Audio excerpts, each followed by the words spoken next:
नालो आहे जलाल चांडे जो ऐं अली हसन बब्बर जो। दोस्तों अली हसन बब्बर तव्हां सुञाणींदा हूंदो, ॿुधो हूंदो त जलाल चांडे जो ड्राइवर बि हुयो ऐं अली हसन बब्बर जलाल चांडे जो शाइर बि हुयो ऐं गीत जेके लिखंदो हुयो जलाल चांडे जेके गीत ॻाईंदो उहा शाइरी अली हसन बब्बर जी हूंदी। दोस्तों हिकिड़े प्रोग्राम ॾे अली हसन जेको आहे सो बब्बर ऐं जेको आहे सो जलाल चांडे ॿई वञनि पिया, गाॾीअ में चढ़ियो त जलाल चांडे खे हिकिड़ी जाइ ते फ़सुलु नज़र आयो।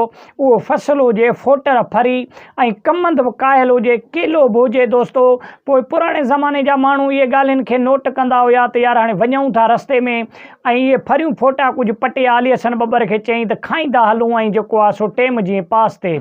त अली हसन बब्बर लथो गाॾीअ मां ऐं फोटनि जी तरफ़ जॾहिं वियो, फोटा पटी हथ में हिकिड़ो ॿूढ़ो पटी बि सही, लेकिन उन ज़मीनदार जेको मालिक हुयो बनीअ जो उहो डोड़ंदो आयो, फोटे खे जेको आहे सो हकल बि ॾिनई अली हसन बब्बर खे ऐं अली हसन बब्बर खे गार बि ॾेई ऐं जेको आहे सो अली हसन बब्बर खे चयईं वेही रह, न वञजांइ किथे बि, न त घटि न थींदई। त अली हसन बब्बर हिते परेशान थी वियो, ॾकणु लॻो त भेण हाणे त मरी वियासीं, जलाल चांडे मोकिलियो कहिड़े कम जे लाइ, लेकिन जलाल चांडे जे ख़ातिर अॼु त पादर पियो खां मां। त पोइ जलाल चांडे बि हितां अखि पई जलाल चांडे जी। जलाल चांडे पंहिंजे गाॾीअ मां निकितो, तकिड़े अॻिते वियो, छाजे करे थोरो पंधु हुयो बनीअ में। त जलाल चांडे जॾहिं अॻिते वियो त उन ज़मीनदार उन बनीअ जे मालिक जो जॾहिं जलाल चांडे ते अखि पियो त जलाल चांडे खे खणी ॿाहूं ॿधी ऐं भाकुर पातईं। जलाल चांडे तूं कीअं? जलाल चांडे चयो बाबा हे मुंहिंजो ड्राइवर आहे ऐं शाइर बि आहे मुंहिंजो, ऐं मां ई हिनखे चयो त बाबा वञूं था रस्ते सां, हितां फरियूं फोटा पट कुझु गपल त खाईंदा हलूं जीअं टेम बि पास थिए।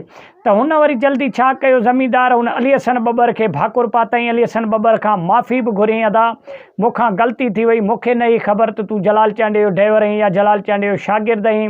हुन तकिड़े हिननि खे मिंथ कई था, वेहो भला हाणे मानी टिकी खाई वञो, मानीअ जो बि टेम आहे ऐं कुझु कचहरी बि कयो हलूं। त पोइ जलाल चांडे इन खे ईअं मोकिलाए करे ऐं पंहिंजे सफ़र ॾे रवाना थिया। दोस्तों अहिड़ा खोड़ सारा जलाल चांडे जी ज़िंदगीअ में नंढा वॾा वाक़िया थिया ऐं जेको आहे सो अली हसन बब्बर जलाल चांडे सां गॾु ई हूंदो हुयो ऐं माण्हू अली हसन बब्बर खे चवंदा हुआ त यार हे ड्राइवर आहे जेको आहे सो जलाल चांडे जो।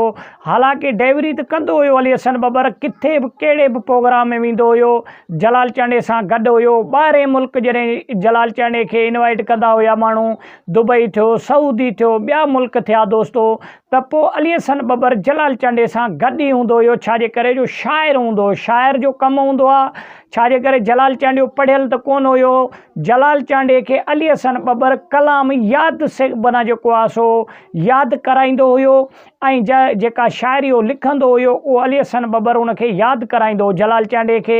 त पोइ अली हसन बब्बर इन जे करे हिन सां गॾु ई हूंदो हो। दोस्तों खोड़ सारा अली हसन बब्बर जे ज़िंदगी जा वाक़िया आहिनि ऐं इनशाला नेक्स्ट वीडियो में तव्हांजे लाइ अली हसन जी मुकमल तफ़सीली हिस्ट्री खणी ईंदासीं पंहिंजे चैनल ते। वीडियो किथां सुठो लॻे लाइक ऐं शेयर कयो, चैनल खे सब्सक्राइब कयो ऐं सुठो कमेंट ॾेई पंहिंजे राय जो इज़हार लाज़मी ॾियो।